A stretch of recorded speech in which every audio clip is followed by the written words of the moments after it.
Olá, pessoal! Sejam bem-vindos a mais um episódio do Lendo Mentes. Eu sou o Leonardo Weiner, seu apresentador, e hoje eu tenho um convidado mais do que especial. Hoje vai estar falando com o Gustavo Bochard e a gente vai estar falando sobre charlatanismo, fake news, principalmente no mundo da dermatologia, da medicina e da saúde como um todo. O Gustavo é um cara que eu admiro muito o trabalho dele, porque ele faz um papel de informação que é sensacional e que é algo que a gente precisa, principalmente no mundo que é muitas vezes organizado a partir de algoritmos que muitas vezes nós mesmos não entendemos. Espero que vocês gostem aqui do podcast e vamos conversar aqui agora um pouquinho com o Gustavo. Gustavo, primeiro quero te agradecer muito por ter topado participar aqui do Lendo Mentes e conversar um pouquinho comigo sobre essa temática que tu tanto trabalha nas tuas redes sociais. Obrigado, inicialmente obrigado pelo convite, né? Bom, cheguei nessa temática devido a tudo que tem se acumulado nas redes sociais nos últimos tempos. Então, posso até dizer que as redes sociais me fizeram chegar até esse local, no caso. Perfeito, perfeito. Mas, Gustavo, para quem não te conhece, te apresenta. Tu é médico, como é que foi tua formação e como é que tu chegou aqui hoje, onde tu trabalha com dermatologia e também do conteúdo que tu realmente propõe e produz nas redes sociais? Então, eu sou formado pela Universidade Federal, né, pela URGS. No início, eu não tinha pensado em dermatologia, eu entrei na faculdade pensando até em psiquiatria mesmo, mas aí durante a vivência da faculdade, tudo que tem lá no Hospital de Clínicas, que é um hospital com fundo muito científico, assim, tem muita pesquisa lá, acabei chegando em áreas de endocrinologia, cardiologia, pensei até em ortopedia, porque eu pratico muito esporte, então tem uma questão pessoal com isso. E acabei tendo uma lesão muscular, tive uma ruptura do meu peito em 2013, tive que fazer uma cirurgia. E me surpreendi que o maior impacto da cirurgia não foi na questão muscular, mas foi na cicatriz que eu fiquei no ombro. E foi uma coisa que me fez refletir muito sobre o quanto a pele tinha um impacto assim nas pessoas. Por muito tempo eu saía em locais públicos e achava que as pessoas estavam olhando para minha cicatriz e começava a pensar o quanto aquilo parecia irracional, mas me afetava. Então acabou me atraindo para dermatologia e eu comecei a ver assim a área com mais carinho e acabei seguindo na área mesmo. Uhum, uhum. E eu acho que é muito interessante quando fala isso, porque muitas pessoas acabam associando a dermatologia diretamente com estética. Mas a dermatologia a gente sabe que não é isso. O que a dermatologia ela vai realmente trabalhar além da estética, que muitas vezes é o que o pessoal foca, às vezes na rede social, ou às vezes é o que tem Sim, mais chamariz na rede sim. social. De certa forma é curioso, porque se a gente falar de estética, hoje tem uma associação um pouco pejorativa, como se Uhum, fosse focada só em termos de futilidade, assim, pensando em beleza. E a dermato tem uma área muito grande nisso. Só que tem uma outra área da estética que é um pouco mais complexa, e um pouco triste de forma geral, que muitos pacientes com doenças dermatológicas, por questões inicialmente estéticas, às vezes até vergonha das lesões que têm, eles têm um sofrimento muito grande. uhum, E isso é uma coisa que tem ficado assim cada vez mais evidente nos anos que eu vou atendendo, que hoje, por exemplo, pela manhã, um paciente que eu atendi me pediu desculpa por eu ter que ver a lesão que ele ia me mostrar. E é uma coisa que acontece assim, com uma frequência muito grande, assim, no início até me chocava um pouco, a pessoa chegava tensa no consultório, estava nervosa, ela estava coberta com o corpo, assim, geralmente as pessoas usam roupas muito longas porque elas têm vergonha. Existe uma questão que as pessoas às vezes associam lesões de pele com coisas contagiosas e acham que vão pegar da pessoa. E a pessoa chega ali e fica nervosa em me mostrar. E tento sempre tirar um pouco essa tensão do clima para melhorar. Então tem esse aspecto estético, mas que nem sempre é sobre beleza. Às vezes uhum, as pessoas só não querem chamar atenção negativamente, elas querem viver a vida sem ter um olhar negativo, assim. Igual até eu associava com a questão da minha cicatriz. Só que a dermatologia é uma área muito ampla. Ela se uhum, conecta com praticamente todas as outras áreas, tem muitas doenças, tem mais de 1.000 doenças. Então ainda a pele não é só sobre aparência, tem doenças que coçam, doenças que dói, doenças que ardem, tem doenças que as pessoas quase nem conseguem trabalhar por o quanto são acometidas. E também temos a questão do câncer de pele, que até vai chegar num uhum. ponto aqui nosso, que é o câncer mais comum que nós temos. A maioria deles não mata de forma geral. Eles causam lesões muito deformantes que em muitos casos nós temos que fazer cirurgias muito grandes assim para tirar, porque eles vão invadindo. Mas tem o melanoma, que é um dos cânceres que tem uma das maiores mortalidades. Então, o nosso trabalho ainda envolve a prevenção e até o diagnóstico precoce, porque é bem difícil assim de prever as pessoas que vão ter esse câncer em si. Uhum. E eu acho que é muito importante quando tu traz isso, porque eu trabalho muito com transtornos alimentares e, querendo ou não, a questão física, estética, ela às vezes pode realmente ficar num lugar como se a gente estivesse falando apenas de status. Porque muitas vezes a gente vai ver em rede social como o corpo ele é colocado num lugar de status. Mas quando tu traz isso, a gente consegue ampliar esse olhar além da doença, como o próprio câncer e dessas 1000 doenças, como tu falou, mas também da gente poder olhar realmente para esse sofrimento e até mesmo questão de distorção de imagem corporal, distorções cognitivas, né? Esse pensamento de que eu acho que as outras pessoas estão notando, como isso também deve ter um impacto e deve ser muito, muito, muito bom poder fazer um trabalho e ajudar essas pessoas. Eu tenho imagino que deve ser muito reconfortante para te fazer isso também. Sim. Inclusive, o primeiro post, assim, que eu decidi fazer no Instagram, que foi até um carrossel ali, eu falei justamente dessa questão do impacto que a pele tem nas pessoas. Porque eu tinha procurado, até porque muitos pacientes chegam, às vezes, dizendo que eles não têm um problema com a pele, mas por força de pressão de outras pessoas, eles estão buscando um atendimento. Daí eu achei um artigo de revisão longo, assim, que cita muitos casos, assim, de associações com pele, autoestima das pessoas, e tem justamente essa questão de pessoas com transtornos alimentares, que tem uma distorção muito grande corporal e também da pele, bota uma importância muito desproporcional e hoje acabam muitas vezes até sendo vítimas de uma cultura que força a estética como se aquilo fosse resolver outros problemas que simplesmente não vai ter. Então isso é mais um ponto que acaba sendo um desafio até para nós profissionais. Exato, né? Até a gente poder entender qual é o motivo que realmente está ali por detrás. Eu tô querendo chegar nessa estética porque o que que eu vou conseguir com essa estética? O que que eu acredito que está associado a esse ideal que muitas vezes eu internalizei? Sim. E daí eu te pergunto assim, até fazendo uma varredura aí na tua rede social para a gente poder, na minha pesquisa aqui, para a gente estar conversando, eu acho que é justo a gente falar que o teu trabalho na rede social é muito contra a desinformação, né? O que que te levou para esse caminho? O que que fez assim, não vou dizer brilhar teu olho, mas o que que fez assim esse movimento, essa motivação tua de olhar, cara, isso aqui não tá certo, a gente precisa falar sobre isso, eu como médico tenho o dever de estar falando sobre isso. Bom, de formação é uma coisa que eu tenho contato desde que eu entrei na faculdade, assim, eu vejo que é propagada há muito tempo, não é algo novo.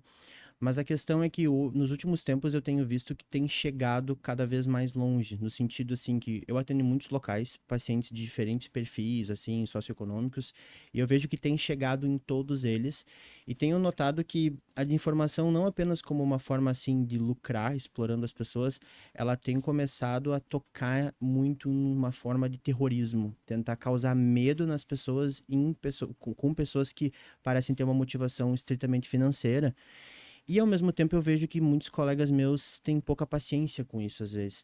Porque esse paciente que às vezes chega com uma desinformação e nos questiona ou até diz que nós estamos informando algo errado, ele gera uma contra-transferência negativa, assim. A gente às vezes tem uma relação complicada e tem colegas que de certa forma desistem, assim, eles dizem, não, eu nem vou intervir nesse caso, eu vou deixar.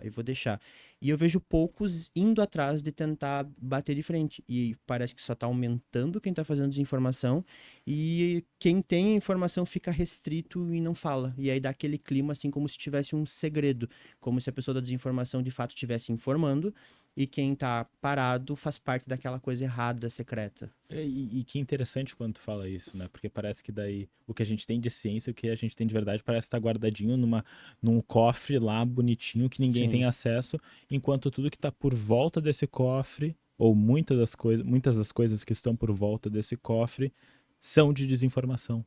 Dá a impressão que eles criam a ideia assim que a ciência é um grupo de pessoas que só pensa em lucrar, que escolhe as informações que as pessoas vão ter de acordo com o que eles vão lucrar, e aí o povo não sabe a verdade e eles estão ali para conseguir libertar as pessoas dessa verdade e informar isso que é secreto, assim, que os outros não querem. E é triste ver isso e não tentar tomar uma posição. Uhum, não, e eu acho que a gente volta para aquela lógica de não fazer mal ao nosso paciente.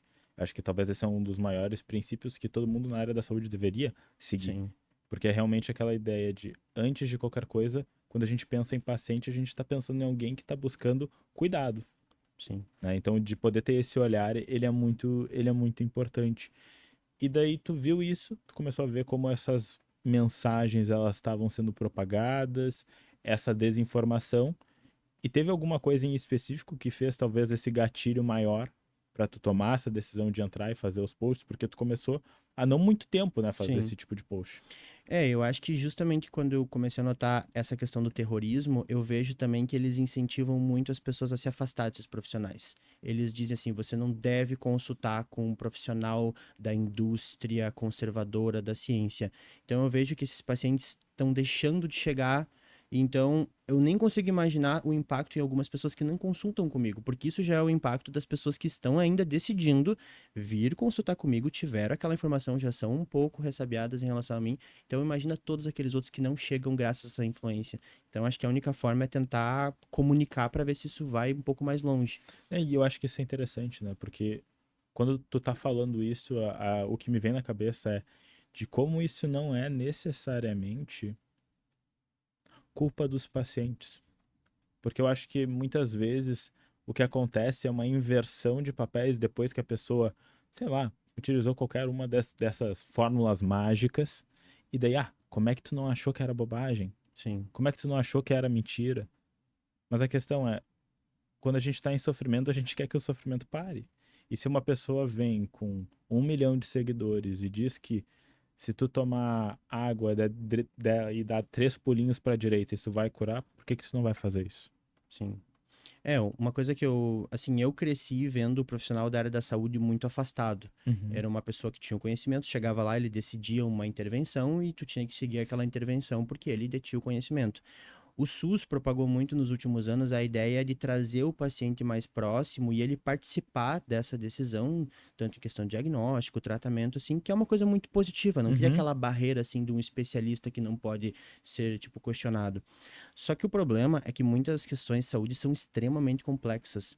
E as pessoas agora, eu vejo assim que existe uma certa pressão social de todo mundo ter uma opinião sobre algo, ter uma opinião de por que que tal coisa aconteceu.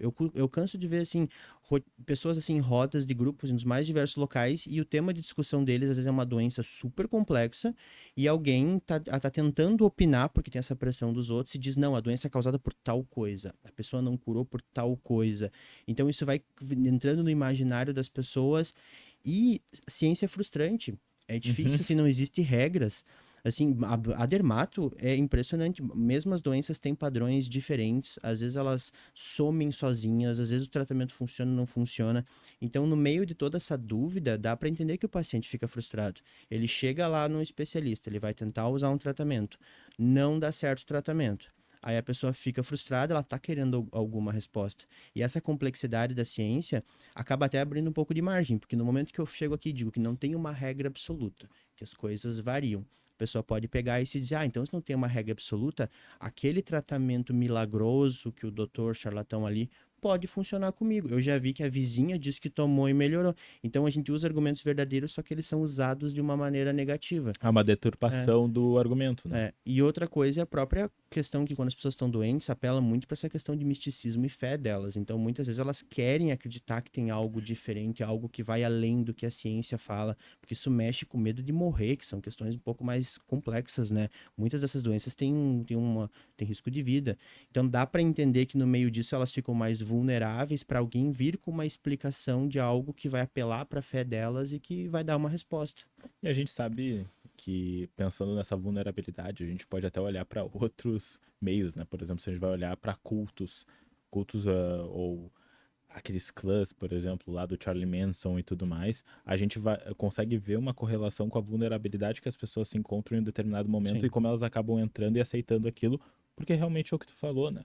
Isso acaba se relacionando com a fé e com misticismo e várias outras questões. Mas por que que tu, o que que te faz pensar assim, de por que que na dermatologia, na estética e no campo da saúde como um todo, a gente vê tanta desinformação? Por que que nesses campos em especial? Bom, a dermatologia estética, eu acho que a resposta até é simples, porque tem essa questão muito grande, ainda mais uma cultura como a nossa, da importância da estética como um status social. As pessoas mais bonitas são valorizadas. As pessoas que muitas vezes nós admiramos ou achamos que são autoridade em vários aspectos, elas tendem a ser mais bonitas, têm uma pele bonita. É só ver esses programas assim famosos, reality show e tudo, todo mundo tá com uma pele perfeita ali. Então, existe essa preocupação com a população. Além disso, o próprio fato disso ficar sendo propagado entre as pessoas vai criando essa pressão em todos. É que, como eu falei, já teve paciente que chegou e falou que todos os colegas estavam fazendo procedimentos estéticos, ele tinha que fazer um procedimento estético também, porque ele se sentiu estranho de não estar fazendo. Então vai gerando uma pressão assim total. E mais importante é porque vende, porque as pessoas investem, às vezes elas têm pouco e elas vão lá. Aqui o Brasil é um exemplo muito grande, as pessoas fazem financiamento para conseguir fazer uma cirurgia plástica. Tipo, é uma coisa absurda Sim, assim. eu tava vendo, não vou dizer o nome, mas eu tava assistindo a ESPN, assistindo futebol americano, daí teve uma propaganda de um consórcio pra fazer cirurgia plástica. Eu olhei aquilo, eu juro que era no streaming, eu juro que eu voltei só pra confirmar pra ver se eu não tinha escutado Sim, errado. e tem mais de um até. Não, eu tenho certeza. É. Se tem um, vai ter alguns, né? E então, como tem essa importância para as pessoas, e acaba sendo uma oportunidade de negócio. A saúde tem toda essa questão do misticismo, né? Mas se a gente for parar para pensar, outra mudança que teve em relação à ideia de profissional é que hoje o status de profissional ganhou novas conotações. É muito fácil uma pessoa se dizer profissional de alguma área, com algum título, e tem vários na estética, até poderia citar alguns, tem aromaterapeuta agora, que a pessoa vai lá, diz que é especialista em pele por isso, e ela tá dando aconselhamentos, e muitas vezes o que ela está atrás é do mercado, de ganhar dinheiro. Então ela ignora toda a parte do sofrimento. Talvez ela nem note tudo aquilo, ela só pense especificamente, tem a estética, eu quero lucrar com a estética, e eu vou argumentar para a estética. Então isso dá uma abertura muito grande. E o Brasil é um país com muita desigualdade, então é um mercado assim com potencial para as pessoas ascenderem socialmente, porque tem um ganho, né? Uhum. Não, eu acho que é importante, né? Porque uma das argumentações pelo que tu falou é que é a ciência, esse grupo que só tá pensando em dinheiro, mas parece que daí é quase como se o feitiço voltasse contra o feiticeiro, não é verdade? Sim, até um dos influenciadores muito famosos por aí que propaga muita coisa falsa. Eu até vi esses dias um comentário de uma pessoa dizendo: esse doutor é muito bom, ele não quer nos enganar para ganhar dinheiro. Pena que a consulta dele é tão cara. A contradição no próprio comentário, né? Pois é. E aí, a gente tá falando de consultas de mais de R$ 1.000 pra pessoa despejar tudo aquilo ali. Sim, e daí eu acho que essa questão é óbvio, e daí eu acho que tu vai concordar comigo. É óbvio que as indústrias elas querem faturar, Sim, mas a questão talvez não seja esse o foco. A questão é da gente poder entender talvez até do método do que a gente está falando, né? Do método científico quando a gente vai propor uma intervenção para um paciente. sim. Isso é uma coisa que, quando eu vejo colegas contra-argumentando, eles esquecem de pegar esses pequenos detalhes, porque admitir que a indústria tem um viés financeiro é importante, não dá para negar, não, a indústria não pensa em ganhar dinheiro. É verdade, existe um interesse financeiro, mas existem profissionais que trabalham com isso, que ficam tentando regulamentar e, no caso, ficam tentando regular o que funciona ou não funciona para poder dar essa defesa, assim, em relação à lucratividade. Mas se a gente simplesmente ignorar isso e não argumentar aceitando, só vai reforçar o outro lado, porque parece estar defendendo. Uhum. E eu acho que daí é importante até quando a gente olha para outras questões de indústrias no mundo, historicamente, por exemplo, a indústria do tabaco. Eles sabiam que gerava câncer, mas no momento que foi comprovado por um grupo de cientistas que isso acontecia, que o uso de cigarro, o uso de tabaco gerava câncer, teve todo Sim. uma, um processo legal que foi contra essas indústrias que sabiam dessa informação, né? Sim. E o problema, por exemplo, dessa questão do tabaco é que às vezes usam isso para tentar fazer um paralelo que não existe, como por exemplo a questão do protetor solar, que depois a gente pode Acho entrar. acho que a gente pode até entrar aqui, porque foi o primeiro vídeo que eu vi É, teu e eu achei assim sensacional. Até pa- compartilhei o vídeo. dá essa impressão que tem um paralelo de que a indústria do tabaco escondia que o tabaco causava câncer, assim como a indústria do protetor solar esconde que causa câncer, e é essa falsa equivalência, as pessoas acham que é a mesma coisa e ficam com medo. Mas o protetor solar é uma questão mais complexa, porque assim, se for ver as raízes dele, tem mais de uma, assim, da polêmica que ele criou. A primeira seria a questão da vitamina D. E a vitamina D é meio simbólica para muita coisa que essas pessoas gostam de falar sobre, porque a vitamina D é sintetizada pelo sol. E como é Uhum. sintetizada pelo sol, traz muito aquela ideia de que os antepassados viviam de uma forma mais correta, que hoje nós nos trancamos dentro de casa, comemos mal, dormimos mal. E aquele parênteses, né? A nossa mortalidade, a nossa taxa, onde a gente tá Sim, morrendo hoje, só tem aumentado nos últimos anos, né? O que sim. faz a gente se questionar se Não, realmente. e as pessoas romantizam. Eu tinha uns livros antigos na casa da minha bisavó que tinha relatos assim que as pessoas só comiam frutas e viviam 160, 170 anos. E é mentira. E as pessoas propagavam aquilo e ainda tem gente que acredita nisso até hoje. Então tem esse apelo com a vitamina D, só que aí eles conseguiram levar esse apelo com a vitamina D, dizendo, não, o protetor solar vai bloquear toda a absorção da vitamina D. Logo você não vai ficar saudável. Só que a grande questão é que muitas vezes eles citam dados de países da Europa, do norte da Europa, e ignoram que no Brasil a quantidade de radiação UVB, que é a radiação do sol que sintetiza a vitamina D, é muito grande. Quando eles fazem estudos usando a radiação para poder criar a vitamina D, eles deixam as pessoas 30 segundos de exposição. Com a quantidade de radiação que nós temos aqui, mesmo que use protetor perfeito, vai passar sol no cabelo, vai passar em alguma parte do corpo e vamos sintetizar. Tanto que tem estudos que comprovam isso, estudos em países semelhantes, como por exemplo a Austrália. Então é algo que já caiu por terra, mas eles usam dessa romantização e eu reforço tudo isso por quê? Porque quando eu confronto os pacientes, eles não estão tão preocupados com a questão da vitamina D em si, eles começam com aquela romantização em relação a sair na rua, como se a pessoa que diz para usar protetor solar estivesse dizendo, não, fique em casa, não faça exercício, fique dentro de casa, mas não é isso. A questão é, dá para sair na rua, dá para fazer exercício usando filtro solar e vai estar tudo bem, não devia ser. Só que às vezes não conseguem chegar nesse ponto especificamente para os pacientes. E o segundo, paradoxalmente, é que a própria indústria tenta proteger as pessoas. Tem estudos vendo o quanto de protetor penetra na pele, se tem algum Até perigo. porque eles têm que fazer cálculo estatutário para qualquer Sim, coisa. O problema legal que eles teriam caso. exatamente. Se comprova alguma coisa assim, seria um escândalo mundial. Porque Uhum. existem advogados que ficam indo atrás disso. E não tem assim. Só que eles usam esses estudos para aumentar, dizendo que as quantidades que passam são absurdas, que causam câncer, que não tem comprovação nenhuma. Só para poder ter esse engajamento, falar de alguma coisa polêmica. Então, o filtro solar acabou sendo uma vítima perfeita, porque une toda essa romantização junto. Não, e é curioso, né? Porque eu não sei qual é o lado do algoritmo que eu tô, né? Porque assim, todo mundo tem o seu algoritmo. Tem até uma proposta que uma ex-funcionária do Facebook que denunciou o Facebook de várias coisas falou: como é que seria tu olhar o Instagram, o Facebook dos teus amigos, né? Como é que seria o feed desses amigos? Porque às vezes a gente tem uma tendência a generalizar o mundo a Sim. partir do nosso olhar. E daí, porque pra mim quando eu vi o teu vídeo eu fiquei tão confuso, eu tenho que admitir, porque pra mim era assim, cara, mas é óbvio que o protetor solar faz bem. Tipo, até todos os influenciadores, assim, até de estética e tudo mais, que eu mesmo sigo, falando da importância do protetor solar. E às vezes eu ficava com aquela, até com aquela própria crítica interna de, pô, eu devia passar mais protetor solar, eu tô passando pouco. Mas é interessante, né, como isso acontece, porque tu tá falando de um tema que é muito estudado. E daí, como é que essas pessoas, tu falou um pouquinho, mas como é que faz essa deturpação e como que isso chega e como isso impacta os teus pacientes? É, até curioso que quando eu postei o vídeo, os primeiros que chegaram, eu acho que até o algoritmo confundiu e achou que eu estava falando que causava mesmo, porque chegou gente empolgada com a parte um do vídeo, achando que a minha conclusão ia ser isso. Até recebi comentário no direct, assim, de pessoas confusas. Eu acabei postando a segunda parte em que eu entrava mais, então eu mesmo confundi o algoritmo e já trouxe essa população que tem acesso a isso. Pois então, eu imagino que são várias maneiras que chegam até eles, porque em geral, eles não falam de um tema sozinho, né? Aham. Existe um pacote de ideias que as pessoas usam para poder puxar públicos diferentes, por isso que eles chegam num público tão grande. Eu já vi um influenciador que começou a questionar consumo de carne, gordura, com doença cardiovascular, e aí, de repente, no meio ele bota uma postagem, bom, não usa filtro solar. Ou, não usa desodorante com alumínio.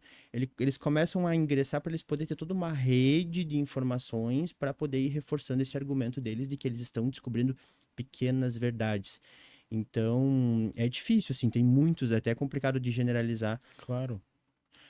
Porque quando tu me fala isso, a minha cabeça ela vai direto pra, por exemplo, questões do mundo psi, porque querendo ou não é o meu chão, né? E daí eu fico assim pensando como existem coisas que são disseminadas como verdades que nunca passaram pelo rigor de uma boa metodologia de um estudo para ser avaliado, né? E como essas questões que essas pessoas estão falando muitas vezes também não fazem sentido cientificamente, porque até pode ter uma evidência. E eu até quero ouvir o que Sim, tu pode falar sobre isso, porque não basta ter evidência, sim. tem que ser evidência de qualidade. Porque, de novo, quando tu começa a avaliar até os vieses, de novo, qual é o investimento que essas pessoas estão dando para passar a desinformação? Porque eles têm muito investimento ali. É o sustento deles e tudo mais, né? Sim. É complicado, porque a ciência também abre margens para isso. Uhum, Qualquer pessoa que tiver em um meio científico pode fazer um estudo. A pessoa pode planejar estudos ruins, pode acabar gerando resultados confusos, e muitas vezes, se o resultado tem um pouco mais de polêmica, a tendência de ser publicado é maior. Então, existe esse outro problema que é difícil de citar, é que às vezes um resultado negativo não gera atenção, não é publicado, então, se não achar nada de errado, não tem graça e aí só vai ser publicado aquele único que foi mal feito e gera toda a confusão. E daí a gente fica pensando, né, como é que é esse viés também de publicação. Eu me lembro de uma aula no doutorado que a gente estava conversando sobre isso, né, que tem até o Journal of Negative Results, ou seja, o, o journal, a revista de resultados negativos, onde a gente vê que não funcionou ou que simplesmente se manteve, né? E às vezes entra muito nisso, né? A gente tem uma hipótese e daí às vezes essa hipótese ela não é corroborada com o resultado e às vezes a pessoa nem publica. Mas quão importante seria essa publicação também? Sim. E infelizmente até existem casos que a gente vê que as pessoas até forçam os dados dela para tentar achar um resultado e publicar e só reforçam isso. Então, essa parte, até a própria a comunidade científica tinha que fazer um meia-culpa, assim, e perceber que Uhum. pode contribuir para isso. E, e daí pensando nisso, assim, quais são alguns dos mitos que tu vê hoje na rede social, principalmente na tua área, que mais tem te assustado, assim, que tu tem visto, talvez, até chegar na tua prática clínica, de pessoas que estão, de repente, com alguma problemática de saúde e trazem isso e também estão com algumas práticas que talvez não corroboram realmente com a realidade, com os fatos que nós temos atualmente. Hoje, como tem desinformação de todos os tipos, tem algumas que eu meio que já me acostumei, assim, tem umas que eu acho até engraçado. Mas as que mais me preocupam são quando envolvem pacientes com câncer mesmo. Porque vem Uhum. muitos relatos, assim, de pessoas que têm um diagnóstico de câncer, que é um diagnóstico muito impactante, que eu nem consigo imaginar o quanto é.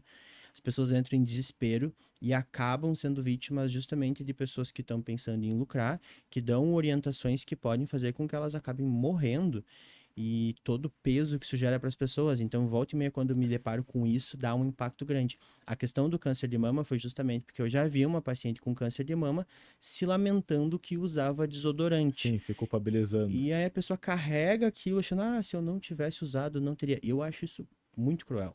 Então, Uhum. esses são os cenários que mais me afetam. E daí falando até do alumínio e do câncer de mama, né? Tem alguma evidência que realmente corrobora com isso? A gente tem que parar de utilizar desodorante hoje, é isso? Não, o desodorante de alumínio é muito engraçado, porque a hipótese foi criada por uma pesquisadora que viu que a mama ficava do lado da axila, logo deveria ter algo que na axila que causa o câncer de mama. E o alumínio é um metal, logo como é um metal, ele vai entrar na mama e vai causar mal. A hipótese básica dela é essa, tem até artigo publicado. Só que o problema é que a própria comunidade científica, ela se organizou e fez estudos muito rapidamente. Foi um intervalo entre 2002 e 2003 que procuraram, né? Porque nunca tinham visto essa associação em pacientes. Procuraram, viram que não tem associação e deixaram quieto, porque não tem, assim, as evidências quando foram atrás são bem claras. O alumínio quase não entra dentro da axila, o alumínio não causa dano, a não ser em estudos de células que eles jogam grandes quantidades de alumínio em cima de qualquer célula e isso vai dar dano em tudo. E aí deixaram quieto. Só que a pesquisadora, ela trabalha sozinha e ela continua indo atrás de novas e novas teses e novas argumentações. E de certa forma eu vejo que isso acaba sendo uma oportunidade para quem quer gerar desinformação, gerar polêmica. Daí a pessoa pode até dizer: não, eu só estou citando o que uma pesquisadora fala, não estou sendo mal intencionado. Mas a pessoa vai lá e busca algo que já foi comprovado que é errado, porque sabe que vai chamar a atenção. E daí entra aquela questão, não é porque está publicado que também a gente É, tem o. E entra daí essa questão do dever que o profissional de saúde ele vai ter também do que ele ou ela está falando na rede social. sim. Porque, de novo, a gente tem um papel. De novo, eu me lembro uma coisa que o meu terapeuta ele me falou, né? Que a gente precisa de bons influenciadores na vida.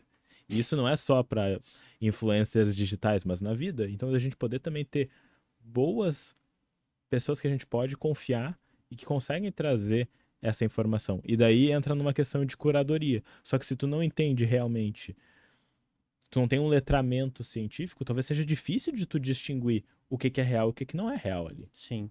E hoje em dia tá uma seleção natural, assim, porque eu vejo que tem muitas pessoas tentando a desinformação, só que aquelas que são mais persuasivas, têm uma boa aparência, sabem como expressar as ideias, elas acabam se propagando. E aquilo parece que vai dando mais poder, elas vão aumentando, aumentando. Então é complicado que há um nicho que acaba selecionando pessoas de certo perfil, enquanto as pessoas mais científicas muitas vezes são mais tímidas, às vezes trabalham mais fechadas e não vão atrás de contrapor isso de uma forma efetiva. Então, acaba gerando isso como resultado. E como é que foi isso pra ti? Porque tu não fazia muito esse tipo de conteúdo, e tu começou a não tanto tempo fazer esse tipo de conteúdo. Tu falou que teve essa virada. Como é que foi pra ti ter feito essa virada? Como é que tu tem te sentido também ao fazer isso? É, é um pouco estranho, né? Porque admito que eu não sou uma pessoa super sociável. Se for ver minhas redes sociais, era fotos viajando, postava stories de comida, que nem uma pessoa normal, A assim, fotinho faz. da janta. Nada assim de persuasão. Mas eu meio que me forcei a sair fora da zona de conforto justamente por essa demanda, assim. Eu cheguei a um ponto que eu comecei a notar que eu acho que eu conseguia, com diferentes pessoas, assim, dos pacientes que eu atendo, desconstruir isso e pensei, nossa, eu preciso fazer isso numa escala maior. Porque enquanto eu tô num consultório atendendo 10 pessoas num turno, o cara tá lá falando para 100 mil num story. Então, é uma saída da zona de conforto. Eu não estou totalmente confortável com isso. Uhum. E, e tu tens. E daí eu te perguntando assim, por curiosidade também. O algoritmo também já fez trazer vários haters pra ti ou ainda não? Nessa história? Olha, até que eu não sei se eles não chegam a falar muito, mas até que não tanto, assim, teve só umas duas pessoas, mas nada muito ofensivo, assim, por enquanto Uhum. tá tranquilo. Então a gente vai continuar até chegar mais no pessoal, né? Quero ser ofendido. É aquela coisa, tu olhando de fora parece muito estranho, né? Mas no final das contas também, até pra ter essa divulgação que também eu acho importante. Acaba ajudando. É, exato, né? E isso que é estranho, né? Como o algoritmo ele faz com que esse conteúdo mais extremo que ele realmente chegue em mais pessoas, né? Então, às Sim, vezes, eu fico até pensando, não sei quanto que tu segue psicólogos ou psicólogas na rede social, mas historicamente eram aqueles posts de carrosselzinho falando o que que é depressão, sim. falando as evidências. Mas quanto que esses posts estão conseguindo realmente chegar em comparação com esse outro tipo de conteúdo que ele é mais editado, que ele tem toda essa intensidade, né? Então fica um clash, fica uma batalha realmente entre evidência, desinformação, charlatanismo, né? Sim, o desafio é tentar tornar isso mais divertido para as pessoas, que elas consigam ver aquilo ali como entretenimento e absorver uma informação verdadeira. Porque eu também, na dermatologia, a maior parte dos meus colegas faz isso, faz um post explicando uma doença, as formas de tratamento, e isso tem um apelo muito pequeno para as pessoas do que um vídeo falando assim mais editado.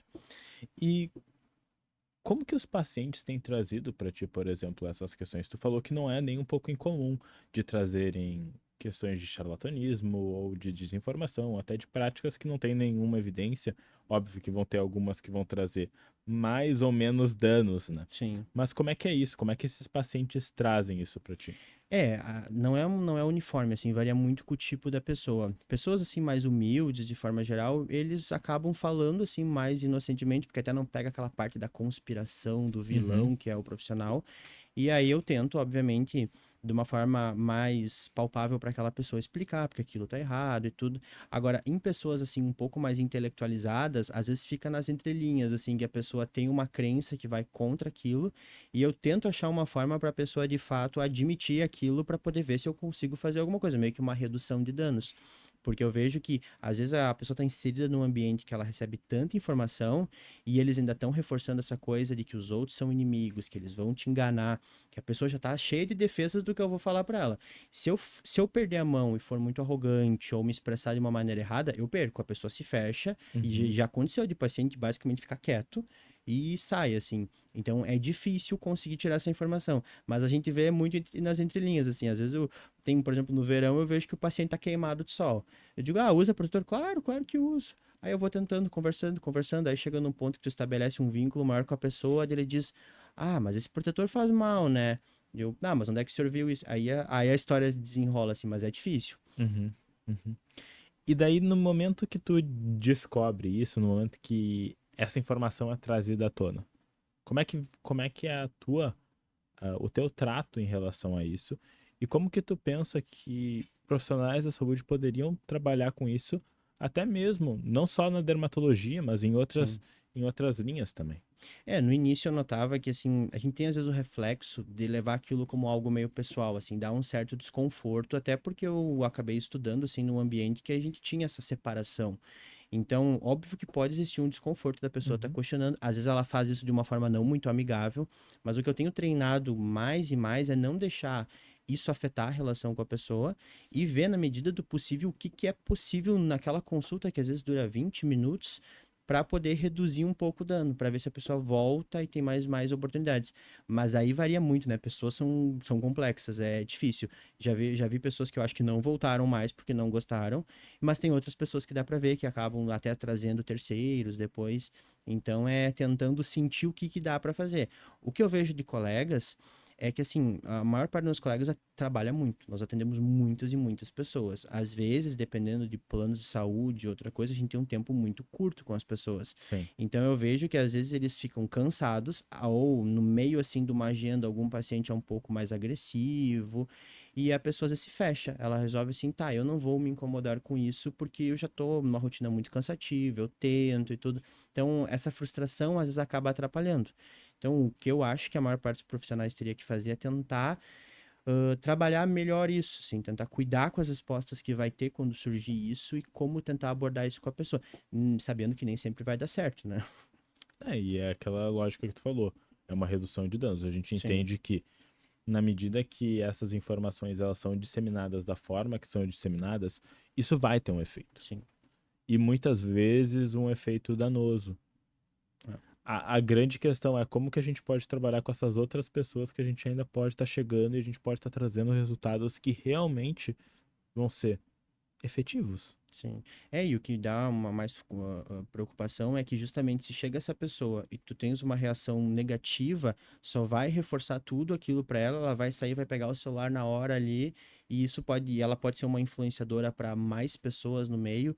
Então é complicado porque parece que a gente tá começando a ter essa quase uma responsabilidade de tentar intervir nisso, tá quase virando uma parte de trabalhar na área da saúde, que a pessoa pode abdicar, só que vai ter consequências, né? E eu acho que entra muito nisso, né? Por exemplo, eu penso no meu grupo de pesquisa aqui na PUC, onde eu faço doutorado. A gente pensa muito na inserção social, né? Que é um dos pontos que é avaliado pelo CAPES. E uma das coisas que a gente sempre fez foi cartilhas psicoeducativas. Mas uma das coisas que ficou muito clara pra gente, assim, cara, o pessoal não lê as cartilhas. Sabe? Tipo, é difícil tu ver alguém que vai pegar e vai ler a cartilha por inteiro. Até tem pessoas que fazem isso, mas o número é menor. E daí teve uma alteração da gente poder. E acho que todos os grupos, ao menos da psicologia no PPG da PUC, tem o Instagram do grupo que produzem e falam dos conteúdos e das pesquisas. E além disso, a gente também tem. O grupo tem um podcast para poder tentar trazer isso. Sim, E eu acho que é. Eu tenho a sensação que a ciência está sempre um passo atrás nessa história. sim. Mas a gente tem também a possibilidade de dar esse passo e poder fazer essa luta, entre aspas, contra essa desinformação. Uma frase que esses dias eu ouvi, não lembro de quem, foi que as pessoas às vezes levam muito mais a emoção que nós causamos nela do que a própria informação. Então, Uhum. muitas vezes eu vejo que justamente o perfil de pacientes que volta ou que tem uma resposta positiva é que eu consegui pelo menos gerar isso. Então, e aí acaba criando um desafio maior. Quem acaba apelando para charlatanismo, consegue muito efetivamente apelar para as emoções das pessoas. E isso acaba tendo um efeito muito maior do que só botar informações científicas ali ou falar coisas de uma maneira estrita. Então é complicado. Porque tu não tá falando com a lógica ali, né? Tu tá falando com a emoção, tu tá falando com medo muitas Sim, vezes. E medo é uma emoção muito poderosa, né? sim, medo é uma emoção muito poderosa. E outra coisa é que as pessoas tendem a associar muito as crenças delas com quem elas são. É muito interessante. Isso na pandemia ficou muito claro. Você tentava questionar uma pessoa, a pessoa levava como se fosse uma agressão pessoal. Às vezes ela ficava nessa dissonância cognitiva de ficar reafirmando, reafirmando, reafirmando, porque parecia que estava num conflito com ela. Então, às vezes é difícil fazer a pessoa conseguir aceitar que tem uma informação errada, porque tem aquele peso de você está errado, como se fosse uma lição, assim, uma coisa pejorativa. Então, esse é outro problema que é difícil de abordar. E daí poder trabalhar também com a ideia, eu acho que daí entra até uma questão de a gente poder repensar como a gente avalia erros, né, na Pois é, sociedade. E, cara, todo mundo erra. E a gente poder trabalhar isso também com os nossos pacientes e falar, olha, eu entendo e talvez tu tenha acreditado nisso, mas vamos avaliar sim, aqui juntos. sim. Daí entra esse papel educativo que a gente tem com os nossos pacientes. Eu até achei interessante que do vídeo do desodorante, uma paciente mandou assim na minha caixa de mensagens, que ela pensou em mandar o vídeo para a médica dela para ver se a médica iria admitir que ela estava errada. Achei Uhum. muito curioso assim, a frase especificamente para poder ter essa curiosidade se a pessoa poderia admitir que está errada, porque sabe o peso que tem para as pessoas admitir que está errado sobre algo. E como é importante, né? E, de novo, tira um peso quando a gente pode também admitir isso. E, de novo, Sim. a gente não tem obrigação de saber tudo. E, de novo, tu é paciente, tu tá ali com uma patologia. Pô, tô tentando o tratamento que o Gustavo me deu, não tá melhorando. Não tá melhorando, tô investindo aqui, tô investindo aqui. E daí vem uma outra pessoa e diz, cara, um amigo, que às vezes ainda tem um impacto ainda maior. Eu fiz isso, algo meio esotérico, e melhorou. Não é de culpabilizar, mas é de entender e Sim, poder ver o que a gente pode estar fazendo para realmente estar ajudando essa pessoa. sim. É, não, agora até com esses vídeos, eu ando acompanhando vários perfis de pessoas que estão tentando questionar isso. E eu vejo que às vezes aparecem no comentário muitas pessoas contrapondo, assim, brigando, defendendo seus pontos. E vejo que às vezes muitos colegas vão lá e fazem sátira. Tentam, Uhum. tipo, responder com sátira. Eu tô tentando fazer sátira nos vídeos no sentido de usar isso como uma forma informativa, assim. Mas se a gente usar sátira contra a pessoa que tá com aquela informação ali, ela vai interpretar como uma sátira contra ela mesma. Porque Isso acaba sendo, né? e isso vai acabar reforçando mais a crença e ela vai voltar para o meio que ela se sente confortável. Então, só que eu entendo que dá vontade, assim, para quem é para especialista e pensa, essa informação é muito absurda. Só que não é o melhor caminho. Tu tá criando atrito, né? Tá criando um atrito e eles se alimentam de atrito. É, exatamente. E daí pensando assim, como que tu vê que a rede social ou até alguns programas de televisão, me lembro um da Gwyneth Paltrow, que é o Goop Lab, né, que fala sobre várias outras tendências naturais de tratamentos estéticos. Como que tu vê que rede social e essas outras formas de conteúdo impactam a opinião pública em relação ao trabalho médico, ao trabalho da dermatologia, que é o que tu faz, por exemplo? Bom, assim, eu vejo que aqui no Brasil, quando a gente cresceu mesmo, né, existia uma cultura que a própria Globo colocava, de certa forma, um tom meio educativo na ficção dela, assim, sempre assim, de, tentar ensinar para as pessoas meios de agir. Então, até hoje, as pessoas têm uma ideia, assim, às vezes, que o que tem de ficção, no fim, pode ter um tom educativo, estar ali te informando, e elas esquecem que aquilo ali é entretenimento. E entretenimento vende muito bem quanto mais polêmico for. Uhum. Então, muitas vezes o que é planejado não é para dar uma verdade, mas é para fazer o máximo de pessoas ver até o final. Claro que ainda existem casos que são mal intencionados. A HBO tem uma série que é Not So Pretty, que a produtora dela, ela fez episódios tentando falar de várias toxicidades assim de produtos de pele, que dá para ver que ela fez propositalmente para tentar convencer as pessoas de que ela tá certa. Ela Uhum. usa casos de pessoas chorando, ela apela assim para tudo. Aquilo eu já achei um absurdo.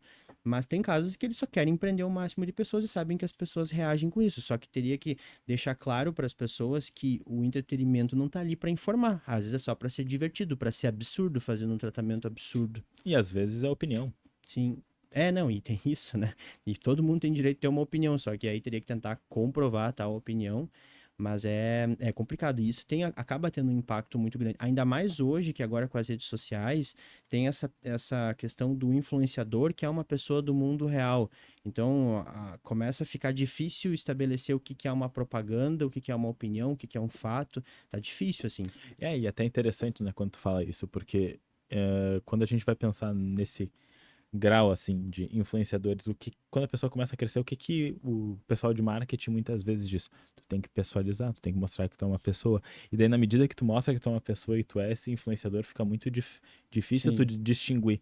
E daí, na medida que tu não consegue distinguir, pô, mas é o Gustavo que eu vejo todo dia, como é que eu não vou acreditar no Gustavo? pois então. Porque tem até essa questão, né? dependendo do tempo que tu gasta nas redes sociais e o tempo que tu engaja com determinados influenciadores, pode ser alguma das pessoas que tu tá mais interagindo no dia. Mas, de novo, tu não tá literalmente interagindo com a pessoa, né? Sim. Chega um ponto que as pessoas começam a achar que aquele influenciador é amigo delas, tá Uhum. falando com elas, né? Falando pra câmera. E se ele dá um conselho, que às vezes pode ser uma publicidade, ele tá falando uma verdade. Então isso é complicado. E aí não tem uma ciência exata, né? Porque isso apela muito pro afeto das pessoas. Tem muitas pessoas muito solitárias hoje em dia. Uhum. Então, por isso que está crescendo tanto e tanto e tanto. E esses influenciadores têm sido muito utilizados hoje em dia para publicar, para fazer marketing. E daí é interessante, né? Porque quando a gente vai olhar para guidelines até de uso de rede social, a gente vê que a rede social ela pode ser benéfica. Só que tem um tempo Sim, específico que tu poderia ficar. Qualquer coisa acima de 3 horas de uso diário, a gente começa a ver índices de depressão, de ansiedade, subindo assim exponencialmente. sim, Então, daí faz a gente se pensar quão presente a gente realmente tá quando a gente tá fazendo isso na rede social. E se a gente não tá tão presente? E se a gente tá sim. vivendo aquilo? Quantas dessas informações que muitas vezes eu vou estar levando como verdade, elas são realmente verdade? É. E o mais preocupante dessas redes sociais é que nós ainda estamos expostos à nossa geração que pegou elas um pouco mais no fim. Aham. Só que hoje é difícil sair na rua ou em um local público e não ver que tem uma criança lá o tempo inteiro numa rede social. Às vezes os pais usam isso para poder ter uma distração e tudo mais, e a criança tá ali o tempo inteiro. A nova geração, a geração Z ali, usa o TikTok para ser mecanismo de busca. Uhum. Então, a tendência é cada vez mais influenciadores estarem presentes e terem mais impacto na opinião das pessoas. E é difícil saber o que vai sair de tudo isso daqui a 10, 20 anos. E é preocupante, e daí ao mesmo tempo é aquela coisa. Não é como se a desinformação fosse algo novo, né? Sim, Porque ela, na verdade, ela vem de muito, muito tempo. Eu acho que é aquela velha história. Ela se adequa aos tempos. Não sim, sei se tu concorda comigo. sim. Hoje tem. É difícil, né? Não dá para generalizar. Tem tantos aspectos que foram levados as pessoas até um conforto naquilo ali e reforçar essas figuras. Então, de certa forma, acaba a pessoa se sentindo bem acreditando naquilo ali. E na tua opinião, opinion-based, momento opinion-based, como que médicos e profissionais de saúde podem agir para trabalhar com essas questões de que muitas vezes a rede social impactou ou que a televisão impactou nessa opinião dos indivíduos em relação a tratamentos médicos, estéticos e assim por diante? Isso é complicado, porque assim, como eu conheço muitos colegas com personalidades diferentes, eu mesmo não sou uma pessoa super sociável de ficar falando, é difícil impor isso, mas hoje eu não vejo uma outra alternativa a não ser as pessoas tentarem melhorar a comunicação.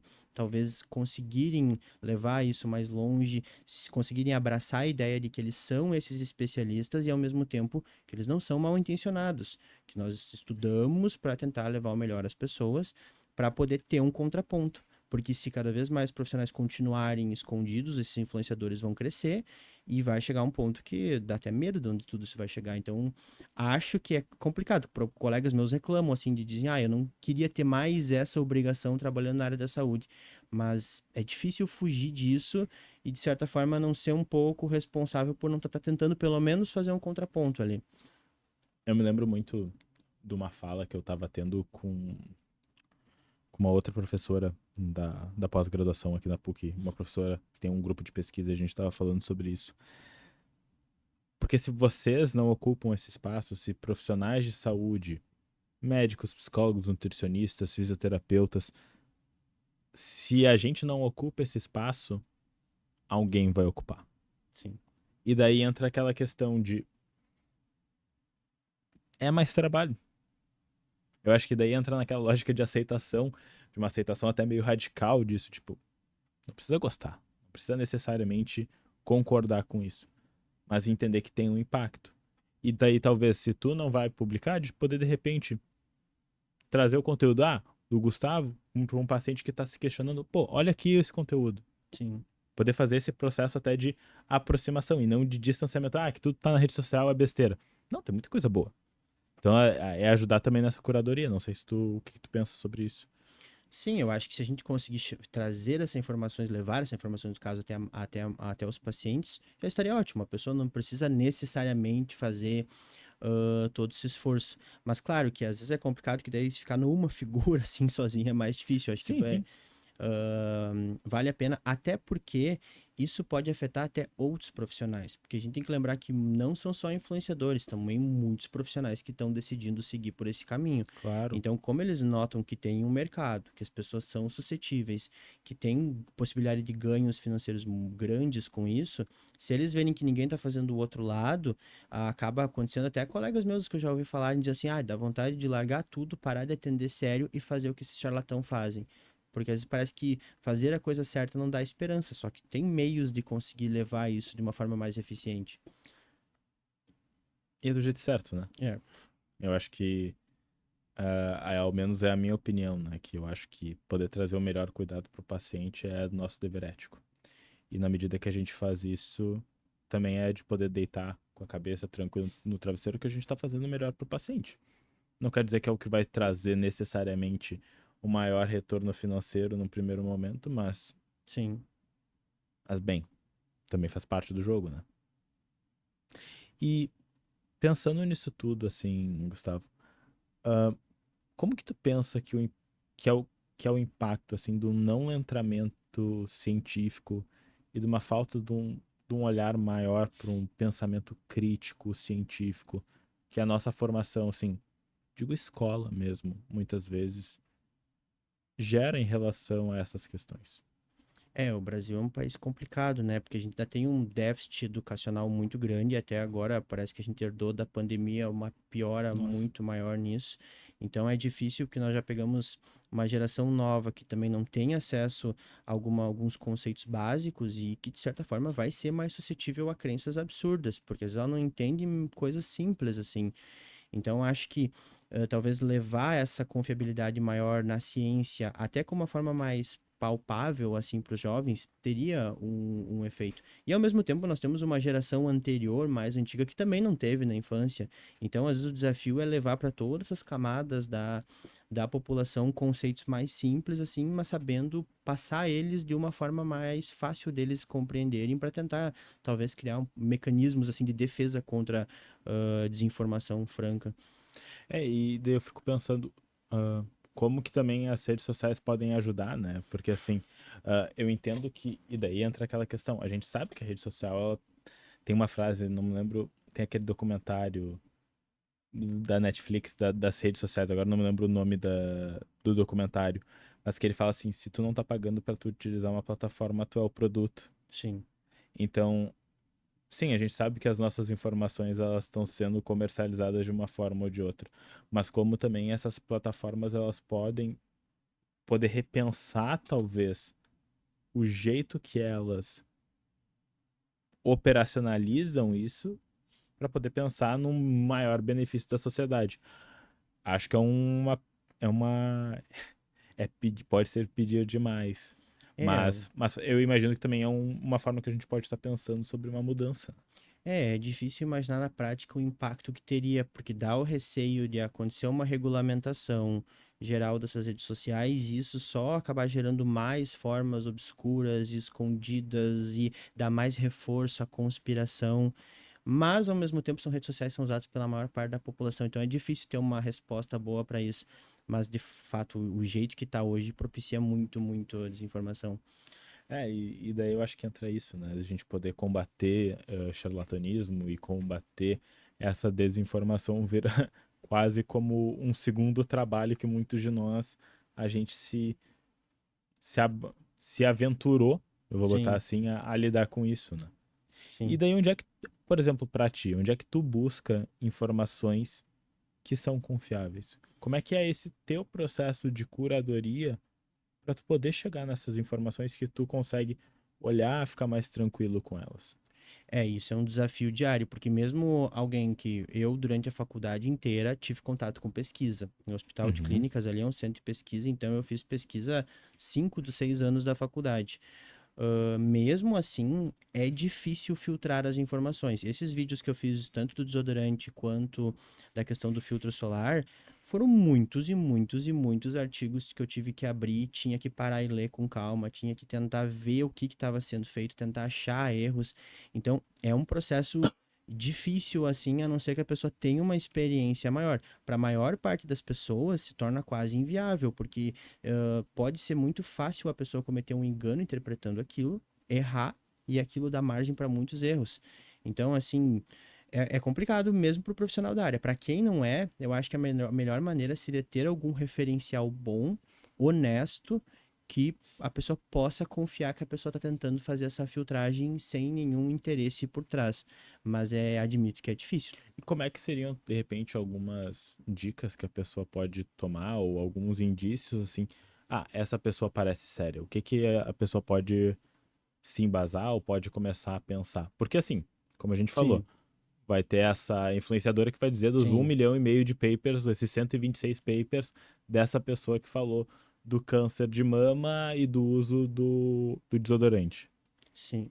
De forma geral, o mais próximo que nós temos, assim, para poder ter uma resposta, não seja uma pessoa só com todos os riscos, seria confiar nas sociedades que nós temos de áreas em específico. Porque, em geral, eles tentam captar toda essa quantidade de informações, eles fazem uma filtragem e eles colocam ali, de fato, o que é preocupante. E essas sociedades não são vinculadas diretamente com a indústria, geralmente são formadas por profissionais da área que fazem encontros e estudam.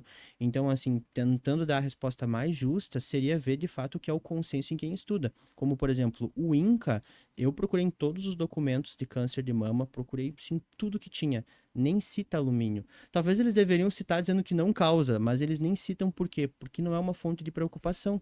Então, Uhum. se a pessoa vai numa fonte oficial, ela vai ter ali o que de fato são os fatores de risco. Talvez dá um pouco mais reforço do negativo para ajudar, mas eu acho que é o mais próximo que nós temos, assim. E como que tu vê o trabalho dessas instituições na disseminação desse conteúdo? Tu acha que elas estão conseguindo fazer esse contraponto ou ainda estão correndo atrás? Olha, tá melhorando, tá? Se eu vou pegar, Uhum. por exemplo, a Sociedade de Dermatologia Brasileira, quando eu entrei alguns anos atrás, eles eram mais conservadores e estavam um pouco mais de dificuldade. Agora eles estão contratando equipe de marketing, eles estão tentando se adequar aos novos tempos. Então, eu espero que isso seja um sinal para as outras conseguirem tentar achar formas mais efetivas de levar informação para as pessoas. Mas ainda não é o ideal, assim, eles estão progredindo, aprendendo assim no trajeto. Perfeito. E daí, fazer uma pergunta que eu tenho muito interesse, que não estava necessariamente no que a gente tinha conversado aqui antes, mas como que tu vê, por exemplo, assim, na própria evolução das redes sociais, e não só das redes sociais, até de inteligência artificial, como é que tu vê isso na possível propagação de informações, de desinformações, né? Porque daí tem deepfakes que podem usar o rosto ou até mesmo a voz da pessoa. Como é que tu vê isso para essas desinformações? Eu particularmente tenho bastante medo. Eu vejo diariamente o quanto o celular parece que presta atenção no que eu pesquiso, no que eu falo, Aquele assim. presta, né? Assim, chega a ser engraçado. Eu falo, quero comprar uma coisa, parece um patrocinado no outro momento. Assim, eu e minha namorada até fazemos piadas com isso diariamente. Só que dá medo que esses algoritmos, eles aprendem sobre as pessoas. E se tem uma coisa que é universal em quase todas as sociedades, é que as pessoas têm uma tendência muito de conflito umas com as outras. E conflitos que a gente vê em lugares do mundo, assim, assustadores. Então, o mais lógico é que esses algoritmos vão progredir propagando conflito. E vão querer que as pessoas constantemente estejam em conflito, por quê? Porque eles querem que as pessoas estejam ali. Então, dá um pouco de receio se não tiver algum mecanismo de controle, até onde eles vão causar esse conflito para poder manter fazendo a função deles, que é manter entretenimento ali dentro daquilo. Ainda mais que eles têm toda uma geração de crianças que eles prendem ali. Uhum. E ao mesmo tempo a gente pode pensar, como pode ter inteligência artificial que pode olhar para certos conteúdos e poder colocar de repente uma marca d'água dizendo que isso não Sim. corresponde. Então eu fico pensando, né, como a gente pode pensar nisso. E eu concordo contigo, eu também a minha tendência ela é mais negativa e ela vai Ah, para não. esse lado assim, mas eu fico até pensando assim de vamos pensar no mundo ideal assim. Tá. Tá, agora momento mundo moranguinho, gente, tá? Se tu pudesse mudar alguma coisa nas redes sociais para facilitar o trabalho de encontrar informações corretas e diminuir o impacto das desinformações, o que que tu faria? Eu acho que eu mudaria o desfecho que a rede social, que o algoritmo procura. Hoje o algoritmo procura que a pessoa fique presa ali. E isso vai ser de qualquer maneira possível. Eu acho que se tentasse direcionar ele para tentar fazer as pessoas melhorarem aspectos que elas são falhas, assim, no sentido de que algo que faz mal para elas, de fato, cientificamente, o poder seria gigantesco. Desde saúde mental até questões do dia a dia, ela teria a capacidade de achar essas informações e levar o que faz bem para a pessoa no mundo ideal. Então, acho que o potencial existe, assim como essas crianças. Ela poderia auxiliar as crianças em processo de aprendizado e em muitas outras coisas. Mas não sei se eu levo tanta fé no mundo ideal. Aham. Não, de novo, a gente tá falando aqui de uma certa utopia que Mas que tem provavelmente. como fazer, né? Eles podem acessar tudo em segundos, eles podem. A pessoa tem dúvida se o protetor causa mal, ele pode mostrar ali, não, não tem nenhum problema, tem evidências suficientes, assim.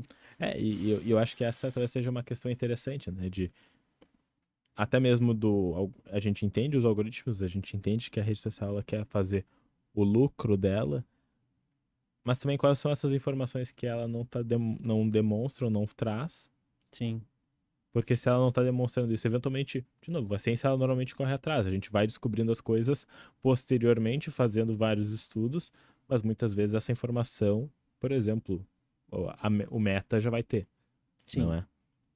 é? Eu acho que talvez o grande questão talvez seria tirar o conflito. Porque, realisticamente, mesmo que fizesse uma filtragem e as coisas fossem mais positivas até para as pessoas, elas igual iam continuar Ah, lucrando. sim. Não é uma questão do. Talvez o jeito que projetam assim, e não deixar aquilo como se fosse um mistério propagando isso, seria a questão central. Só que aí tem que ver as intenções de quem de fato projeta isso, né? Que é Uhum. complexo. E pensando daí na formação, médicos e de profissionais da saúde, o que que tu mudaria se tu pudesse ter esse poder? Tu tem, é tipo o poder mágico lá do BBB, tu tem o poder supremo. O que que tu mudaria para ajudar nessa questão de menos desinformação e mais informação de científica mesmo? Eu acho que de forma geral toda a formação aqui do Brasil é muito falha. Desde o processo seletivo até a intenção pelos quais as pessoas procuram trabalhar numa área, o jeito com que as cadeiras, tudo são sendo ensinadas, assim, é muito impessoal, assim. Então fica uma coisa meio aleatória, vai depender da pessoa, da personalidade da pessoa e o que ela for informada naquele tempo.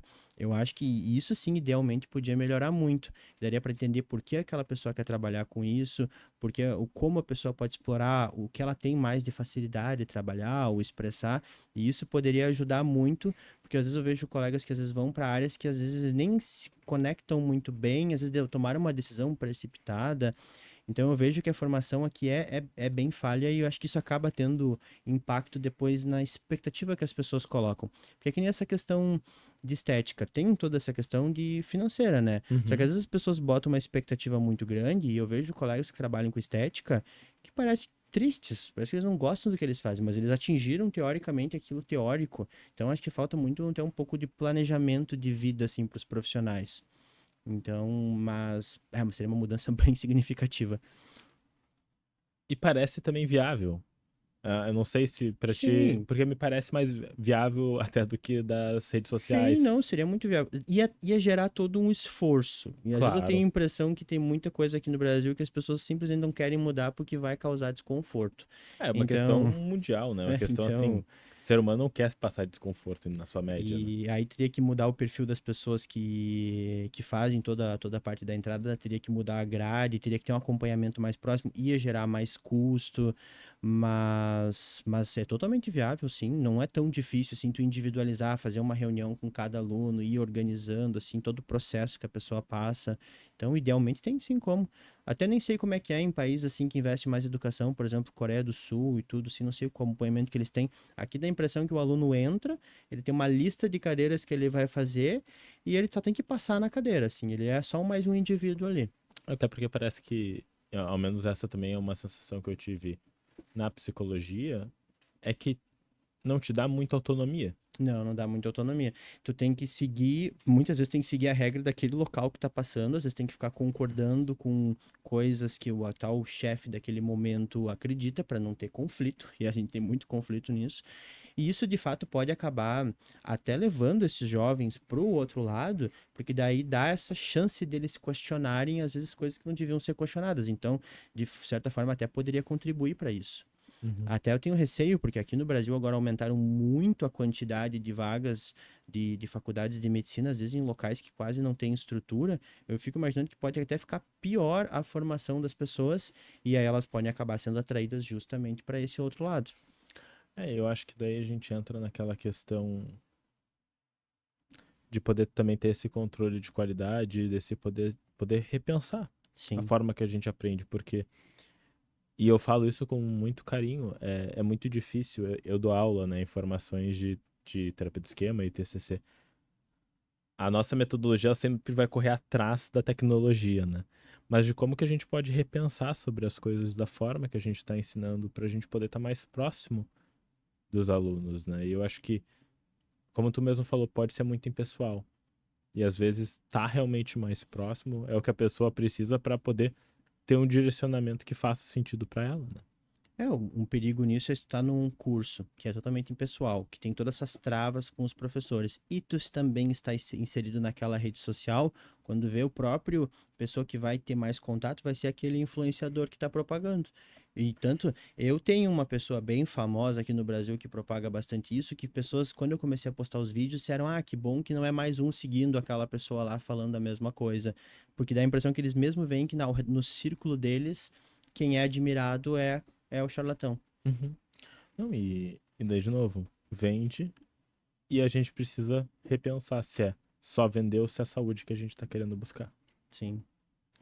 E, Gustavo, a gente está chegando mais ou menos aqui no final aqui do nosso encontro, que acho que foi muito, muito legal. Acho que com certeza o pessoal vai tirar muitos insights e pensar e vão ficar reflexivos em relação a tudo isso que a gente conversou. Mas se tu pudesse dar uma mensagem, talvez um resumo do que a gente falou aqui hoje pro pessoal, o que que seria? Eu acho que o principal, que é o que eu tento, assim, reforçar com meus pacientes, é que você acredita em alguma coisa. E aí, de repente, aparece, assim, uma evidência que talvez aquilo esteja errada, tentar conseguir considerar isso com carinho. Não achar que é uma crítica com você. Porque eu acho que isso é o que eu vejo, assim, de maior problema. É essa parte pessoal que as pessoas levam e, às vezes, fazem com que elas cheguem a tomar decisões muito ruins. Então, aceitar que pode estar errado com uma criança pequena, tá tudo bem. Não tem nenhum problema. O problema é o dano que aquela criança pequena pode acabar tendo. Perfeito, perfeito.